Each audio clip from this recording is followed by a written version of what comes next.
ડભોઈ પોલીસની ટીમે બાતમીના આધારે બોજ ગોઠવી દારૂની હેરાફેરીનું મોટું રેકેટ પકડી પાડ્યું છે. પોલીસે સંખેડાથી ડભોઈ થઈને વડોદરા તરફ જતા એક અંતરિયાળ માર્ગ પર કાર્યવાહી કરી. ઓપરેશનમાં કુલ ₹7,69,438ની કિંમતનો મુદ્દામાલ કબ્જે કરવામાં આવ્યો છે, જેમાં 1,234 વિદેશી દારૂની બોટલો અને 2 કારનો ઝડપી પાડવામાં આવી છે. ડભોઈ ડીવાયએસપી આકાશ પટેલના માર્ગદર્શન હેઠળ પીઆઈ કેજે ઝાલા અને તેમની ટીમ ઓપરેશન પરાક્રમ હેઠળ સક્રિય હતી. પોલીસને ચોક્કસ બાતમી મળી હતી કે વિદેશી દારૂનો મોટો જથ્થો 2 અલગ અલગ કારમાં સંખેડાથી ડભોઈ થઈ બોરબાર નડાના રસ્તેથી વડોદરા તરફ લઈ જવામાં આવી રહ્યો છે. માહિતીના આધારે પોલીસે તાત્કાલિક કાર્યવાહી હાથ ધરી વ્યૂહાત્મક રીતે રસ્તા પર વાહનોની આડાસૂબી કરી બોજ ગોઠવી. વાહન ચાલકો ફરાર.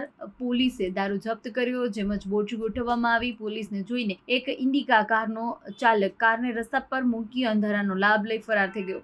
પોલીસે કારની તપાસ કરતા તેમાંથી દારૂનો મોટો જથ્થો મળી આવ્યો. આ જ રસ્તેથી બીજી કાર પણ આવી રહી હતી, જેનો ચાલક પણ પોલીસને જોઈ કાર છોડી નાસી છૂટ્યો. આ બંને કારમાંથી કુલ 1,234 વિદેશી દારૂ બોટલ મળી આવી. પોલીસે બંને કાર અને દારૂના જથ્થા સહિત કુલ 7,69,438 મુદ્દામાલ જપ્ત કર્યો છે. પોલીસે આ મામલે અજાણ્યા ઇસમો સામે ગુનો નોંધી વધુ તપાસ હાથ ધરી છે. ગાડીઓ કોની છે તેની હાલ તપાસ ચાલી રહી છે અને આરોપીઓને પકડવામાં પણ ચક્રો ગતિમાન કરવામાં આવ્યા છે.